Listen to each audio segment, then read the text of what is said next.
प्रिय छात्रों, अब तक मैंने राजस्थान के 5 महत्वपूर्ण अध्यायों पर आपसे चर्चा की है। अब मैं राजस्थान के इतिहास से संबंधित 6ठे महत्वपूर्ण अध्याय पर आपसे चर्चा करना चाहूँगा। अध्याय का नाम है राजपूत चित्रकला की विभिन्न शैलियाँ और उनकी विशेषताएँ। राजपूत चित्रकला का विकास आकस्मिक नहीं था। इसके विकास का एक लंबा इतिहास रहा है, जो प्राचीन हिंदू, जैन व बौद्ध चित्रकला शैली से तो प्रभावित थी ही, किंतु मुस्लिम शासकों, जिनमें सल्तनत कालीन व मुग़ल कालीन शासक भी आते हैं, इनके समय में प्रचलित सल्तनत व मुग़ल शैली ने भी राजपूत चित्रकला को प्रभावित किया। राजपूत शासकों द्वारा राजस्थान में चित्रकला को विशेष प्रोत्साहन देने के कारण राजस्थानी चित्रकला को राजपूत चित्रकला शैली के नाम से भी जाना जाता है। लेकिन राजस्थान के विभिन्न राज्यों में चित्रकला का विकास स्थानीय विशेषताओं के साथ हुआ, अतः विभिन्न राज्यों में पनपी चित्र शैली का नामकरण भी उन राज्यों के नाम के आधार पर ही किया गया। भौगोलिक एवं सांस्कृतिक आधार पर राजस्थानी चित्रकला अर्थात राजपूत चित्रकला को निम्नलिखित शैलियों में विभक्त किया गया है। नंबर 1 मेवाड़ शैली, नंबर 2 मारवाड़ शैली, नंबर 3 बीकानेर शैली, नंबर 4 बूंदी शैली, नंबर 5 कोटा शैली, नंबर 6 किशनगढ़ शैली और नंबर 7 आमेर जयपुर शैली। अब पहली और सबसे प्राचीन चित्रकला शैली मेवाड़ शैली के बारे में मैं आपसे चर्चा कर रहा हूँ। मेवाड़ राजस्थानी चित्रकला का सबसे प्राचीन तथा महत्वपूर्ण केंद्र रहा है। अरबों के आक्रमण के फलस्वरूप गुजरात से भागकर आए कलाकारों ने सर्वप्रथम मेवाड़ में आश्रय लिया। अजंता चित्रकला शैली में प्रशिक्षित होने के कारण इन्होंने मेवाड़ में अजंता परंपरा शैली को प्रारंभ किया। यह परंपरा स्थानीय विशेषताओं के साथ मिलकर मेवाड़ शैली के नाम से प्रसिद्ध हुई। इस शैली में सबसे प्राचीन चित्रित ग्रंथ श्रावक प्रतिक्रमण सूत्र चूर्णी है, जो 1260 में गोहिल शासक तेज सिंह के राज्यकाल में चित्रित हुआ। इस ग्रंथ के चित्र पश्चिमी भारतीय लघु चित्र शैली के हैं। इसके पश्चात सुपासनाह चरितम, जो 1423 ईस्वी में प्रमुख चित्रित ग्रंथ है, जिसका चित्रण देलवाड़ा में 1423 ईस्वी में हुआ। गरुड़ जैसी लंबी नाक, कौड़ी जैसी कटी हुई आंखें, घुमावदार लंबी अंगुलियां तथा सीमित रंग, जिनमें लाल, पीला और काला प्रमुख हैं, इस शैली की मुख्य विशेषताएं हैं। स्त्री आकृतियों में उभरी हुई गोल छाती, तीखी नाक व छोटी ठुड्डी दिखाई गई है तथा पुरुष आकृतियों में वक्ष यानी सीना विशाल तथा कमर शेर के समान दिखाई गई है।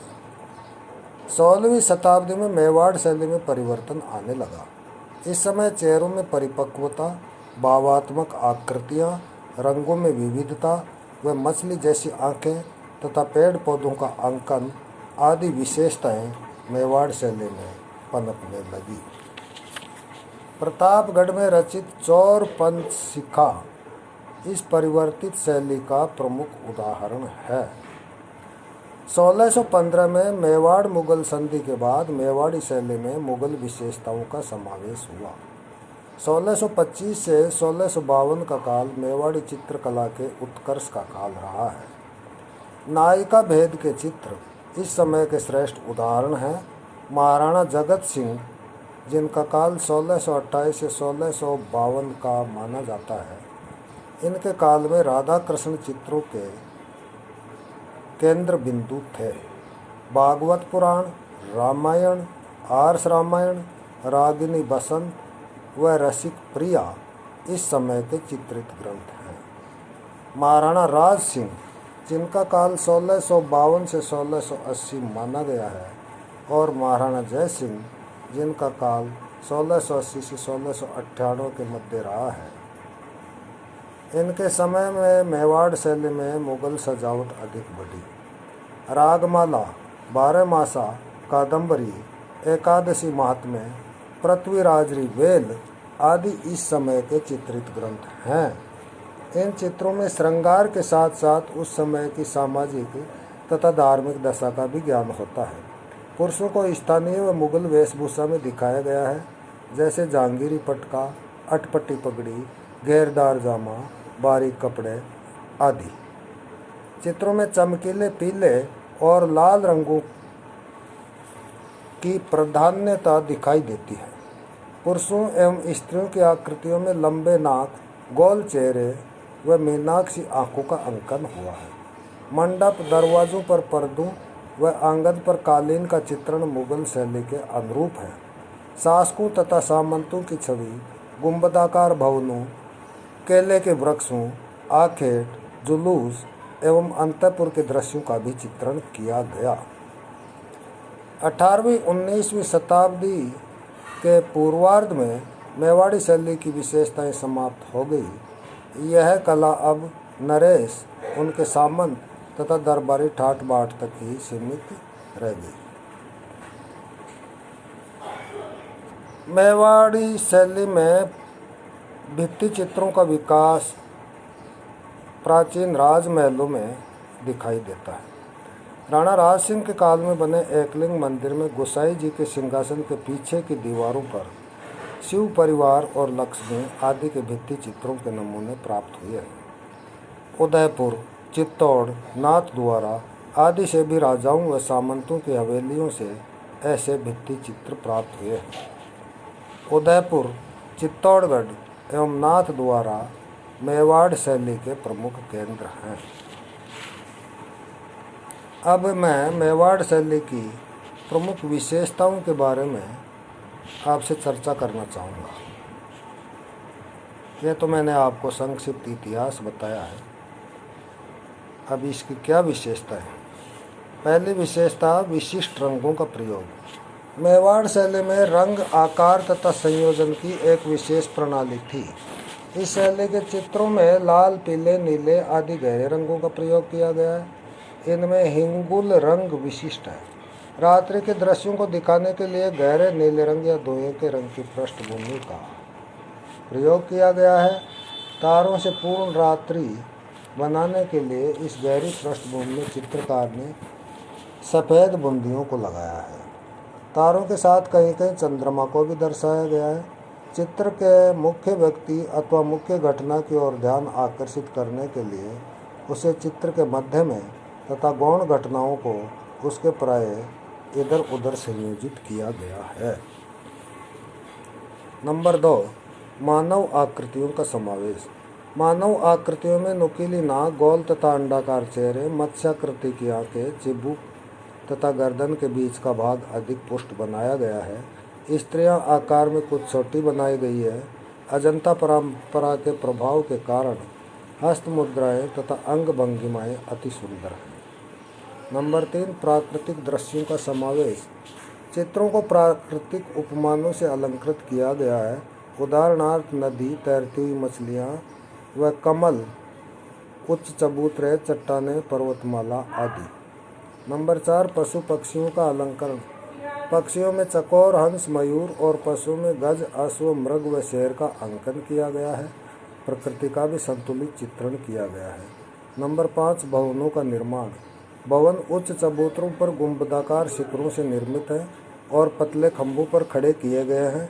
कहीं कहीं 12 दरी वाले भवन भी मिलते हैं। नंबर 6, राधा कृष्ण के चित्र। वल्लभ संप्रदाय के प्रसार के कारण मेवाड़ में नायक व नायिका के रूप में राधा व कृष्ण को चित्रित किया गया है। नंबर 7, अन्य विशेषताएं।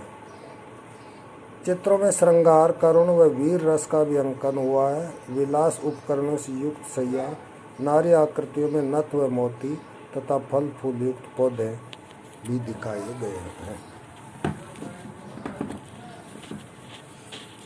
अब मैं दूसरी महत्वपूर्ण शैली मारवाड़ शैली की विशेषताओं के बारे में चर्चा करूँ। मारवाड़ चित्रकला शैली का स्वतंत्र विकास राव मालदेव के समय में हुआ।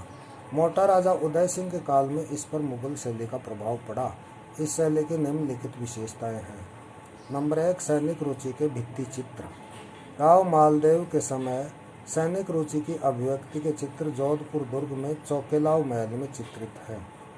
ये चित्र राम रावण युद्ध तथा सप्तसती के दृश्यों से संबंधित है।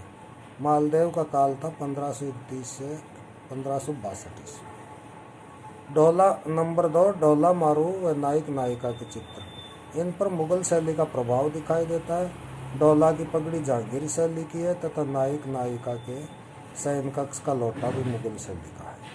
नंबर 3, मुगल हरम, फव्वारा व शिकार के दृश्य चित्रित हैं जो महाराजा अजीत सिंह के समय 1708 से 24 ईस्वी के मध्य के हैं।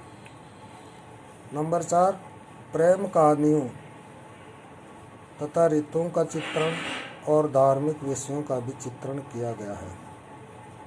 प्रेम कहानियों में ढोला मारू का और ऋतु के चित्रण में 12 मासा का चित्रण किया गया।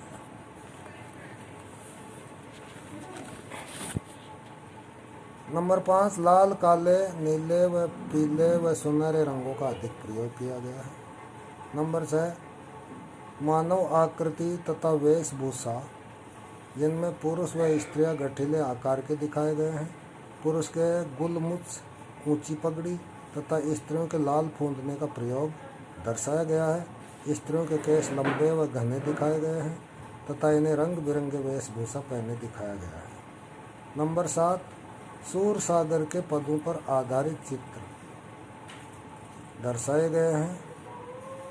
ये 17वीं शताब्दी के हैं जिनमें टीले, झाड़, हिरण, ऊंट, अश्व और खंजन पक्षी भी चित्रित हैं। तीसरी महत्वपूर्ण शैली है बीकानेर शैली। बीकानेर शैली मारवाड़ शैली से प्रभावित थी जिस पर राम सिंह के समय से मुगल प्रभाव पड़ा। राम सिंह का समय है 1574 से 1612 ईस्वी। यहाँ भी भागवत पुराण, रसिक प्रिया व राग रागनी के चित्र उपलब्ध होते हैं। 1600 ईस्वी के आसपास चित्रित रसिक प्रिया पर मुगल प्रभाव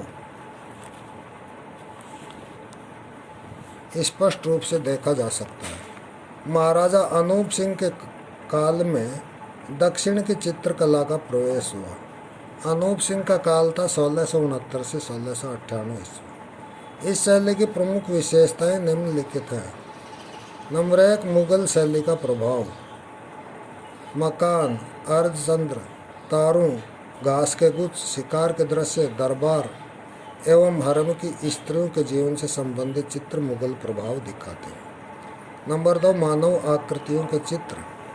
पुरुष लंबे व पुष्ट दिखाई देते हैं। स्त्रियों के चित्र लंबे व पतले शरीर के जिनकी बड़ी आंखें दर्शाई गई हैं। नंबर 3, वेशभूषा। स्त्रियों को छोटी व ऊंची चोली तथा घेरदार घाघरा पहने हुए दर्शाया गया है। नंबर 4, दक्षिण भारतीय चित्रकला से प्रभावित होना। इस शैली में दक्षिण शैली के अनुरूप काले रंग की पृष्ठभूमि में हल्के रंग की रूपाकृति प्रदर्शित की गई है। नंबर 5, धार्मिक विषय सामग्री। इनमें राम, कृष्ण, सीता, राधा, लक्ष्मी तथा उमा महेश्वर के पौराणिक एवं धार्मिक चित्र बड़े पैमाने पर बनाए गए हैं। नंबर 6, मारवाड़ शैली का प्रभाव। 18वीं सदी में मारवाड़ी शैली का प्रभाव शिकार, अंतपुर की स्त्रियों के जीवन की झांकी तथा शाही महलों की दीवारों पर चित्रित चित्रों में दिखाई देता है। स्त्रियों की मुखाकृति, उनके शारीरिक प्रदर्शन व आभूषण बीकानेरी वातावरण में ही प्रस्तुत किए गए हैं। चौथी महत्वपूर्ण शैली है बूंदी शैली। प्रारंभ में बूंदी शैली पर मेवाड़ शैली का प्रभाव पड़ा। इस स्थिति को प्रकट करने वाले 1625 ईस्वी के 2 चित्र रागमाला और रागिनी भैरव उल्लेखनीय हैं। लेकिन राव सुरजन के काल में बूंदी शैली पर मुगल प्रभाव पड़ने लगा। राव सुरजन का काल था 1514 से 1585 ईस्वी। ऐसे चित्रों में बाग, फव्वारे, फूलों की पत्तियां, तारों की रातें आदि का समावेश मुगल ढंग से किया जाने लगा। 17वीं शताब्दी के चित्रों में मानव आकृतियों के अतिरिक्त पहाड़ों, नदियों आदि के चित्र मिलते हैं।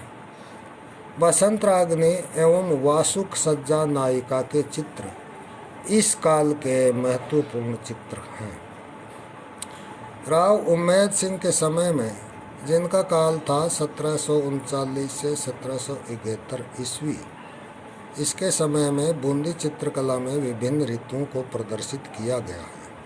वर्षा ऋतु में काले बादल, झूमते हाथी, नाचते मोर, बहते हुए झरने, पहाड़ों पर घूमते हुए शेर, महल की खिड़की में नायक नायिका के चित्र अंकित किए गए हैं। ग्रीष्म ऋतु के चित्रों में शिकारियों को पेड़ की छाया में एवं प्रेमी प्रेमिका को फव्वारों के पास बैठा दिखाया गया है। शीत ऋतु के चित्रण में प्रेमी को आलिंगनबद्ध दिखाया गया है। तालाब में कुमुदनी के फूल और किसानों को जलती हुई आग के पास दिखाया गया है। नायिका भेद के चित्रों का आधार राधा और कृष्ण है। महाराव बिशन सिंह, जिनका समय 1773 से 1821 ईस्वी में माना जाता है, इनके काल में शिकार के दृश्य अधिकता से मिलते हैं, तथा महाराव राम सिंह, जिनका काल था 1821 से 1862 ईस्वी, इनके काल में वैष्णव धर्म से संबंधित चित्र अधिक मिलते हैं। इस शैली की विशेषताएं निम्नलिखित हैं। इस शैली के चित्रों में मानव आकृतियों के शरीर गुलाबी रंग में चित्रित है। नारी चित्रांकन में कोमलता और सुंदरता नजर आती है। पुरुष आकृतियां हृष्ट पुष्ट बनाई गई है तथा उनमें वीरता का भाव दर्शाया गया है। नंबर 2, इस शैली के चित्रों की मुख्य विशेषता भूदृश्य है।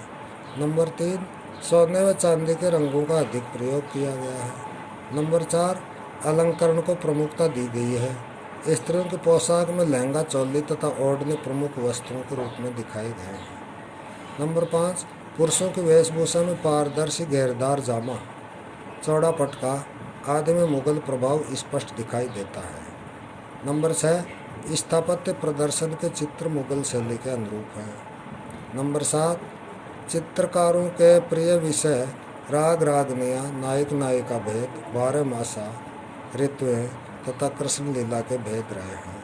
नंबर 8, हरे रंग की पृष्ठभूमि पर गुलाबी रंग और भूरे रंगों का समन्वय हुआ है। अगली महत्वपूर्ण शैली है कोटा शैली। कोटा चित्र शैली में बूंदी शैली और मुगल शैली का सामंजस्य हुआ है। कोटा के संस्थापक महाराव माधव सिंह के समय इसका प्रारंभ हुआ तथा महाराव उम्मेद सिंह, जिनका काल 1771 से 1820 माना जाता है, के समय यह अपने उत्कर्ष पर पहुंच गई। इसकी विशेषताएं निम्नलिखित हैं। स्त्रियों के चित्र बड़े आकर्षक हैं। लंबे बाल, बड़ी बड़ी आंखें, छोटी नाक, ऊंचा उठा हुआ वक्ष स्थल, पतली कमर तथा आभूषणों की बहुलता स्त्री चित्रों में दिखाए गए हैं। महाराव उम्मेद सिंह के समय के अधिकांश चित्र शिकार संबंधी हैं। नंबर 3, कपड़ों पर भी सुंदर चित्र बनाए गए हैं, जिन्हें पिछवाई के चित्र कहा जाता है, जो राधा कृष्ण से संबंधित हैं।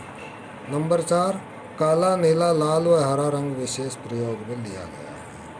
नंबर 5, भित्ति चित्रों में हाथियों की लड़ाई, स्वास्तिक, मंगल कलश, तोते और मोर के चित्र विशेष उल्लेखनीय हैं।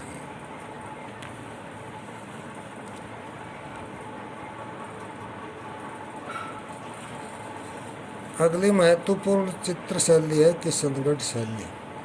किशनगढ़ शैली का समृद्ध स्वरूप राजा सावंत सिंह, जिनका काल 1699-1764 ईस्वी माना जाता है, जो नगरी दास के नाम से विख्यात हुआ, इनके समय में दिखाई देता है। नागरी दास या सावंत सिंह अच्छा कवि, चित्रकार और वैष्णव धर्म में आस्था रखने वाला था, जो बनी ठनी से प्रेम करता था। उसके समय में निहाल चंद प्रसिद्ध चित्रकार हुआ।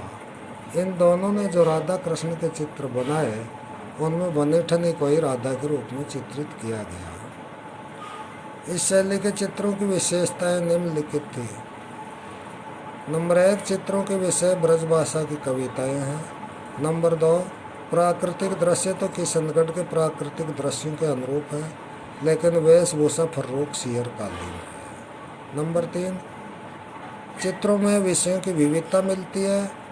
प्रारंभ में इस शैली के चित्रों में आखेट दृश्य, दरबार तथा व्यक्ति चित्रों की प्रधानता थी, परंतु नागरी दास के समय से राधा और कृष्ण के चित्र अधिक बनाए जाने लगे। नंबर 4, चित्रों में अमिश्रित रंगों का अधिक प्रयोग किया गया है। इन पृष्ठभूमि में हरे रंग की अधिकता है। नंबर 5, प्रकृति चित्रण में कमल से भरे सरोवर, पक्षियों की पंक्तियाँ, फूलों से भरे हुए उपवन आदि इस शैली की विशेषता रहे। नंबर 6, स्त्रियों को पतली, लंबी व रमणीय दिखाया गया है। नुकीली नाक, पतले होंठ, खंजन आकार के नेत्र, पतली कमर व लंबा कद इस शैली की विशेषताएं हैं। नंबर 7, लहंगा, चोली, पारदर्शी चुनरी स्त्रियों के प्रमुख वस्त्र बनाए गए हैं। स्त्रियों को आभूषणों से सुसज्जित दिखाया गया है। नंबर 8, इस शैली में संगमरमर के घने मंडप, वृंदावन के घने जंगल, आम्र वृक्षों पर फुदकते बंदर, केले के पेड़, बाग बगीचों में विचरण करते हुए राधा कृष्ण, यमुना में नौका विहार आदि दिखाई देते हैं। नंबर 9, मोतियों का भव्य चित्रण इस शैली की एक अन्य विशेषता है।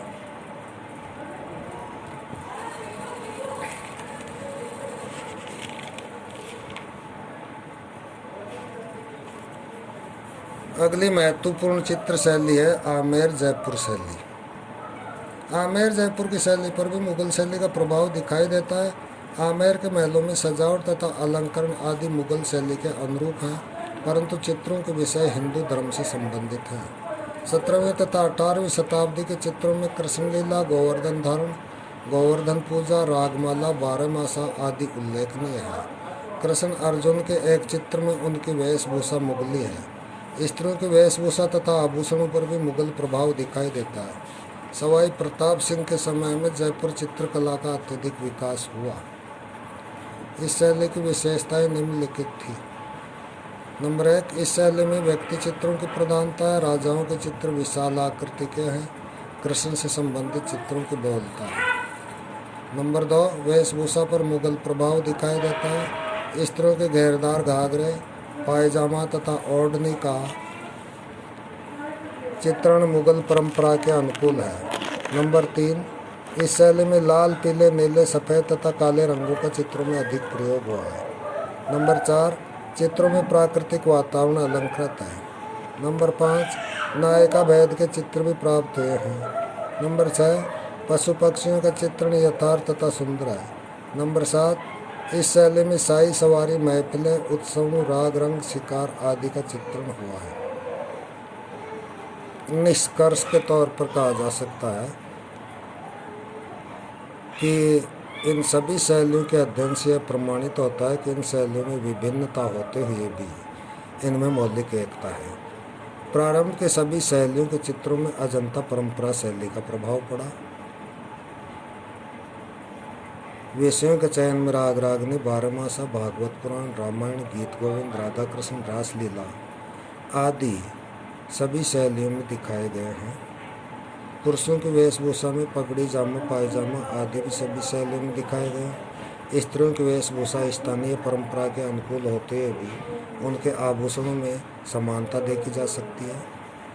श्रृंगारी चित्र भी सभी राज्यों के विषय रहे हैं। सभी शैलियों में मुगल शैली का प्रभाव, मुगलों की शान शौकत और विलासिता देखी जा सकती है। 19वीं शताब्दी के अंत में सभी शैलियाँ यूरोपीय कला से प्रभावित होकर व्यावसायिक कला के रूप में परिवर्तित हो गई। सभी राज्यों की चित्रकला से हम तत्कालीन समाज और संस्कृति की जानकारी प्राप्त कर सकते हैं। धन्यवाद।